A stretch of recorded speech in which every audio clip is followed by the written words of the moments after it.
At Thanksgiving dinner, my sister stood up and said, "We took a vote and you're officially out of the family." Everyone clapped and hooped like it was some kind of joke. I chuckled under my breath and said, "Well then, I guess you won't be needing this." I slid a folder onto the table in front of me.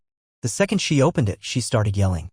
"Before we dig into the turkey," Brianna said, standing up with that smug little smile she always practiced in the mirror, "there's something we need to address." The room fell silent. Forks hung in the air mid-bite. My stomach turned. I recognized that voice. It was the same tone she used when I got blamed at 14 for a party I never even attended. "We voted as a family," she went on, glancing around the table like she was accepting an award. "And the result is you're no longer one of us." Nobody said a word for a second. Then came the applause. Loud, wild. Cousin Jenna clapped like she was front row at a concert. Uncle Roy lifted his wine glass and offered a toast. Even my mom, my actual mother, chuckled and said, "Well, someone had to finally say it." I just sat there, stuck in place, staring at my dinner. The stuffing had gone cold, but I could feel heat rising in my chest. Dad didn't even look my way. He just took a sip of his beer and muttered, "It's probably for the best." "Wow," I said, pushing back from the table real slow. "You all rehearsed this, huh?" Brianna's grin only stretched wider. "You've been toxic for years," she said. "We're just tired of pretending." "You're not part of this family anymore," my mom chimed in, casually reaching for the cranberry sauce like we were talking about the weather. It was a unanimous decision. I glanced around the table. No one disagreed.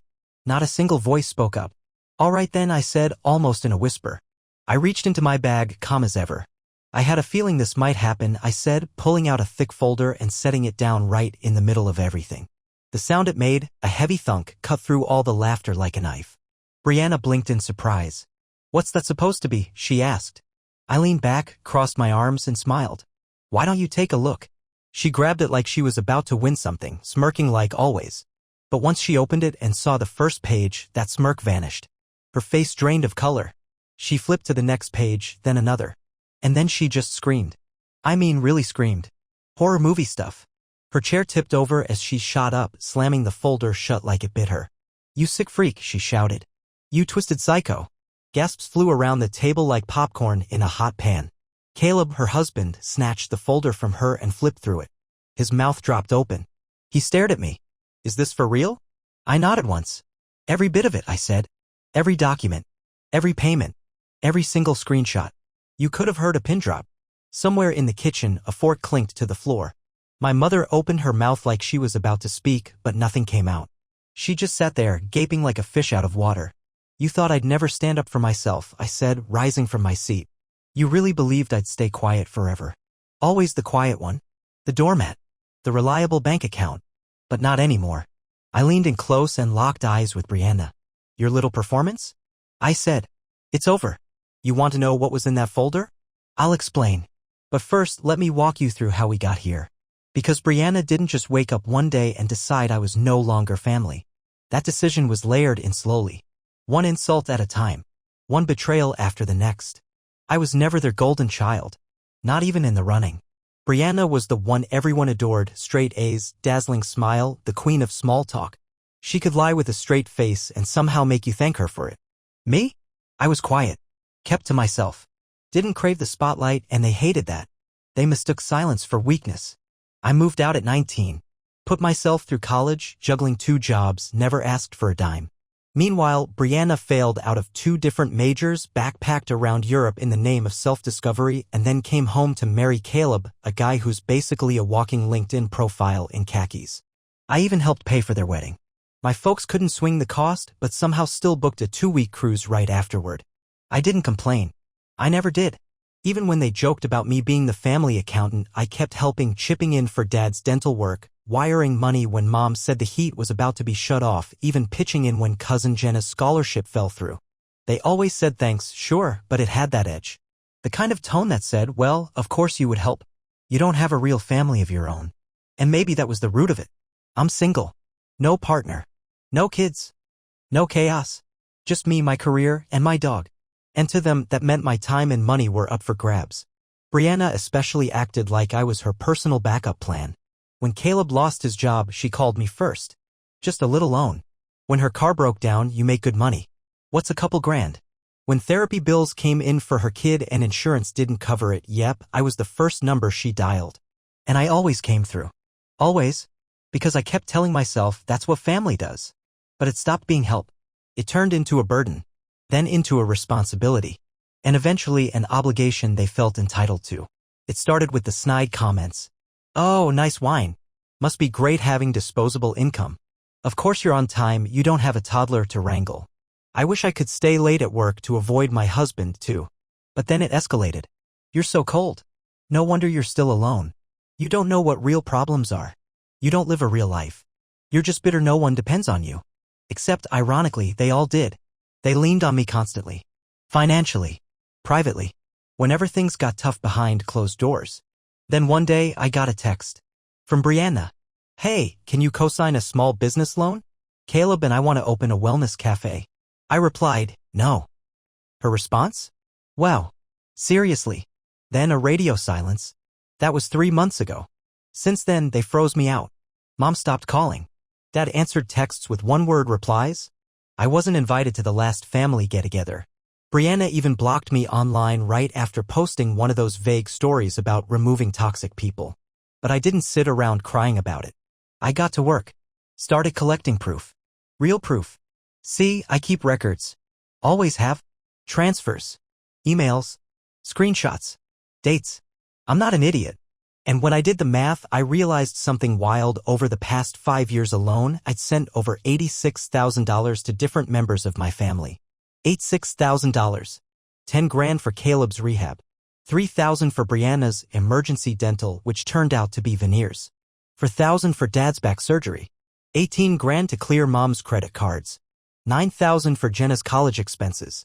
16 grand for a so-called family emergency that ended up being a vacation to Europe. And not once, not one single time did anyone offer to pay me back. They just kept taking. And the moment I stopped handing things over, I became the villain. So I put together the folder. Inside it? Everything. Confirmation slips for every money transfer. Every email and text where someone asked for cash. I even included screenshots of Brianna calling me manipulative in a message to her friend just because I said no to the business loan. There was a detailed timeline to every major payment I'd made in the past 5 years. And just to drive it home, I printed out social media posts where they mocked me behind my back. One private thread had Brianna calling me a cash cow with no spine. She never thought I'd see it. But I did. So yeah, that's what hit her when she cracked that folder open. That's what made her scream. It wasn't just that she'd been exposed. It was the fact that I'd laid it all out clean, undeniable, and brutal. Line by line. Page after page. And while she unraveled, the rest of the family finally saw the full picture. My mom looked like she might pass out. "Caleb?" He was staring at the part where I'd listed a $3,800 payment covering Brianna's credit card, one that had been used at a hotel in Santa Monica. Next to a name, Kara. He turned to me and asked, "What is this?" I didn't say a word. I didn't have to. For once, I wasn't defending myself, I was just presenting the facts. "You kept all this?" my mom finally said, her voice trembling. "You documented everything?" I looked at her, completely steady. "You never remembered. So someone had to." Brianna was still on her feet, pale as ever, fists clenched tight. Her eyes kept flicking between Caleb, me, and the folder. "This is a total violation," she hissed. "You had no right." "No right?" I said, rising to my feet. "You just stood in front of everyone and told me I was no longer family. And they applauded. Now you're upset that I came with receipts." Caleb flipped another page, his expression darkening. "What's this about Santa Monica?" he asked, his voice low and strained. Brianna whipped her head toward him. "Don't start," she snapped. "Who is Kara?" he pressed. "And why were you at a hotel for 3 nights using my credit card?" Her silence said more than words ever could. "Wait," my mom interrupted, holding her hands out like she could stop the wreckage. "Let's all just calm down. Be reasonable." "Reasonable?" I echoed. "Great. Let's be reasonable. Let's talk about the time you called me a parasite while you were cashing my check." She blinked at me. "That's not fair," she said. "We were under a lot of stress." "No," I snapped. "You were under stress. And I bailed you out. Every single time.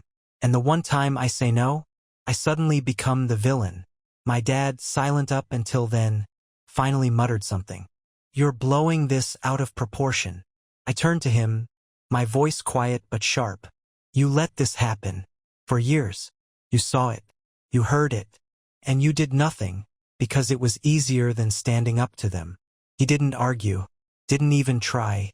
Then Brianna slammed her hand down on the table. "You're just bitter," she shouted.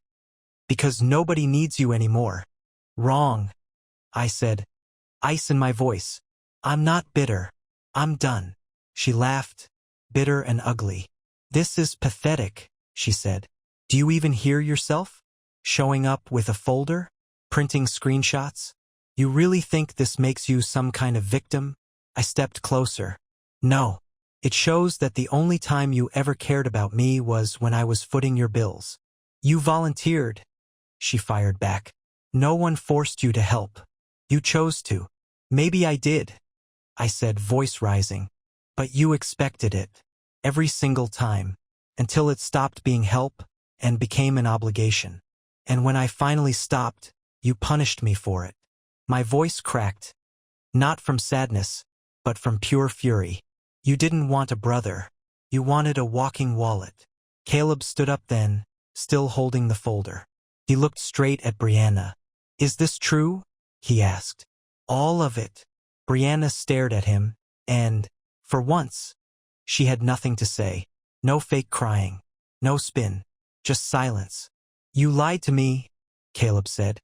"About the hotel. About the money. About him. You told me he was unstable." "I had to," she shouted. "He was turning everyone against me." "I didn't have to do anything," I said quietly. "You did that all on your own." The room was still again. Then my mom leaned forward, trying one last time. Her voice was gentle now. "Honey, I think we all overreacted. But we're still family. Families argue.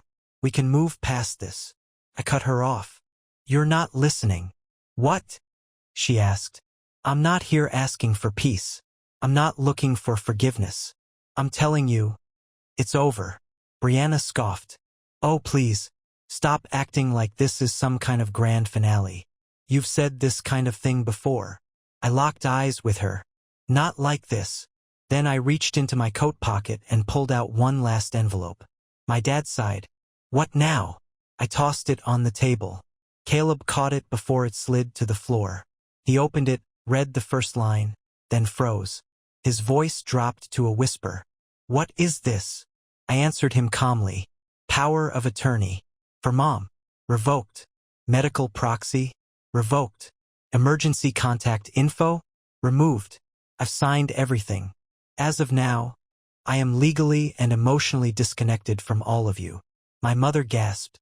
"You're just cutting us off? Entirely?" "Yes," I said. "From this moment forward." "You're being selfish," she said, tears rising. "We made some mistakes, but we're still your family." I looked her right in the eye, and this time my voice was like stone. "No, you're not." I grabbed my coat, took one last glance around the room, and then I walked out, leaving them behind in the middle of Thanksgiving dinner, frozen in shock, surrounded by cold food and hard truths.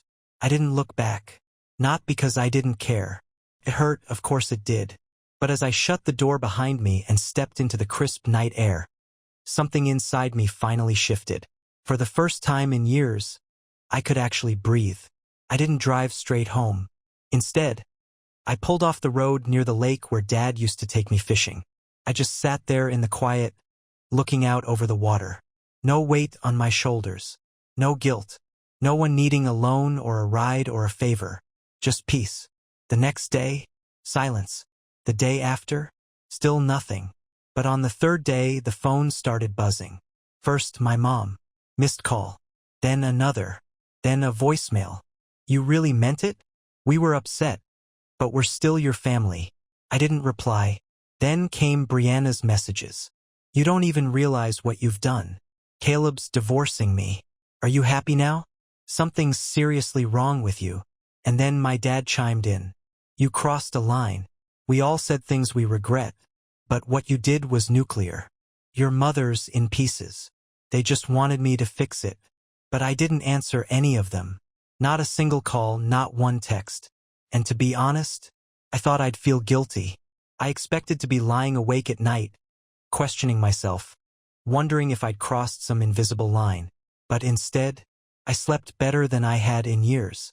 No more overanalyzing every message that came in. No more bracing for the next crisis disguised as an emergency. No more late-night money requests dressed up as guilt. For the first time in over a decade, my mind was actually quiet. I started getting up early, going for runs, brewing my coffee slow just because I could. I finally booked the appointments I'd been pushing off forever. Dentist, doctor, even therapy. Not because I was falling apart, but because I was finally allowed to put myself first. I went through my emergency contacts and cleared them out. Removed my parents. Changed every password I'd ever shared. Froze the joint accounts they still had access to. I blocked Brianna everywhere, email, phone, social media. Not to punish her, but to find some peace. This wasn't about payback anymore. It was about closure. Then, about a week after Thanksgiving, I got a message from Jenna, my cousin who clapped when they kicked me out. "I didn't know you covered my tuition," she wrote. "I'm sorry, I just followed everyone else. But you were the only one who ever actually helped." I didn't write back, but I read it twice. Then another curveball came in, this time from Caleb. "I filed the papers," he said. "Everything in that folder checked out. She lied. She cheated. She played me, just like she played you." He added, "You did the right thing. I should have walked away sooner." I didn't expect that, but it hit me anyway. A few days after that, I did something I hadn't even considered in years. I applied for a job in another city. Not because I was running away, because I was finally free. No more, "You should stick around. What if they need you?" No more guilt about who would pick up the pieces if I left. I started reaching out to old friends. People I hadn't seen in forever because I'd always been too tied up with family stuff. And the wildest part? Some of them had seen my post on Reddit. They reached out, not to ask for anything, not to pry, just to say, "We saw it. We're proud of you." That took guts. Nobody hit me up for cash. Nobody tried to guilt trip me. Nobody twisted it around. Just support. Clean. Simple. Genuine. At one point, someone asked me, "Don't you regret it?" I thought about it for a second, then said, "Yeah, I regret not doing it sooner." I thought that was the final chapter. And in some ways it was. But with people like them, endings don't come clean. Especially once they start feeling what life is like without you. Those first couple weeks after Thanksgiving were quiet, eerily, wonderfully quiet. No phone calls, no drama, just peace. And then Christmas hit. On December 22nd, I got a text from my mom. Just a photo. Their living room, decorated, tree half finished, stockings hung, lights twinkling. And right there in the center, a wide, empty space where the gifts used to be stacked. The caption read, "It doesn't feel the same without you. Sophie keeps asking why Uncle isn't coming." I stared at it for a long while. Still no apology. No admission of guilt. Just that same manipulative subtext. "Look what you've done. Look who you're hurting." I didn't respond. December 23rd, Brianna tried calling. I let it ring. Then she sent a text. "I know I messed up, but you don't have to punish everyone. At least come by for Sophie. She misses you." 2 minutes later, another message. "Also, Mom and Dad are behind on their mortgage. I know you probably don't care anymore, but the bank called today. Thought you should know." And there it was. The ask. Always tucked inside guilt. Wrapped in phony concern. But it always ended the same way, with a request. I blocked her number. December 24th, one more message came in. This time from Dad. "You made your point. We get it. But enough is enough. We need help. We're still your blood." That night, I sat in front of the fireplace, glass of wine in hand, looked around my quiet little apartment. No tree, no carols, no noise, just me. And the silence they always warned would ruin me. But sitting there in the stillness, I felt more grateful than I ever had before. But it didn't stop there. January rolled around. I picked up a call from an unknown number, just out of habit. "Is this Ethan?" a man asked. "Yeah. Who's calling?" "My name's Gavin," he said. "I'm calling on behalf of your father." He mentioned you're listed as the primary executor of the family trust. I froze. I removed myself from that role 2 months ago, I said. The paperwork's done. The family attorney processed it. I'm off everything. Gavin hesitated. I see. He said he couldn't reach you and asked me to explore options. Right? Because they were desperate now. They'd run out of ways to reach me. The ATM was closed. The safety net had disappeared. Now they were getting creative. I hung up without saying another word. But the final straw came in February. I got an envelope in the mail. Handwritten. No return address. But I knew that handwriting. It was my mother's. Inside, a 3-page letter. The first page was filled with regret. We said things we didn't mean. You've always been the strong one. We didn't realize how much we leaned on you. The second page turned to guilt. Your father's health is getting worse. Brianna's on her own now. Sophie's been having a hard time. And page 3? That was the real reason. We're selling the house. But the mortgage is upside down. We just need a little help getting through this. Then we'll never ask again. Please, Ethan. Do it for your dad. Do it for your family. I sat there with the letter in my hands. Let myself feel every word. Every weight they were trying to put back on my shoulders. That old pull, the pressure to fix it, the guilt, the responsibility. Then I stood up, walked into the kitchen, and dropped the letter in the trash. Because here's the truth, they weren't really asking for help. They were asking for access. Again, they didn't miss me. They missed the version of me that never said no. The version that handed over money without asking. That swallowed the pain and kept showing up. That gave and gave and gave until there was nothing left. But that version of me? He's gone. I'm not their fixer anymore. Not their backup plan. Not the glue that holds their wreckage together. I'm done. And what scares them most? I'm thriving without them. I landed a new job. Moved to a bigger place in a new city. Fresh start. Now, I spend weekends volunteering. Not because someone needs me, but because I want to. I built a life where no one dials my number in the middle of the night because they screwed something up and need a bailout. Where independence isn't treated like a threat. Where kindness isn't used as a weapon. And no, I don't regret helping them. But what I do regret is how long it took me to finally walk away. You want to know what real peace feels like? It's not a packed house at the holidays. It's not forced smiles or polite small talk over dry turkey. Real peace is this, knowing you're not tied to people who only remember your family when they need something. Update months later. I didn't expect this post to take off.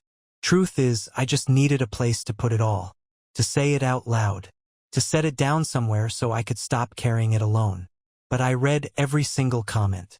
The ones that said, "You were brave. They never deserved you. Thank you for telling this." I didn't know how badly At Thanksgiving dinner, my sister stood up and said, "We took a vote and you're officially out of the family." Everyone clapped and hooped like it was some kind of joke. I chuckled under my breath and said, "Well then, I guess you won't be needing this." I slid a folder onto the table in front of me. The second she opened it, she started yelling. "Before we dig into the turkey," Brianna said, standing up with that smug little smile she always practiced in the mirror, "there's something we need to address." The room fell silent. Forks hung in the air mid-bite. My stomach turned. I recognized that voice.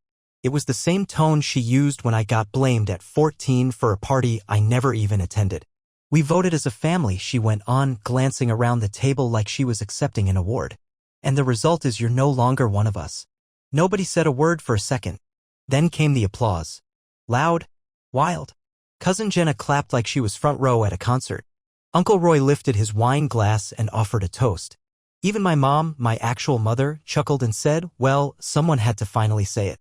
I just sat there, stuck in place, staring at my dinner. The stuffing had gone cold, but I could feel heat rising in my chest. Dad didn't even look my way. He just took a sip of his beer and muttered, "It's probably for the best."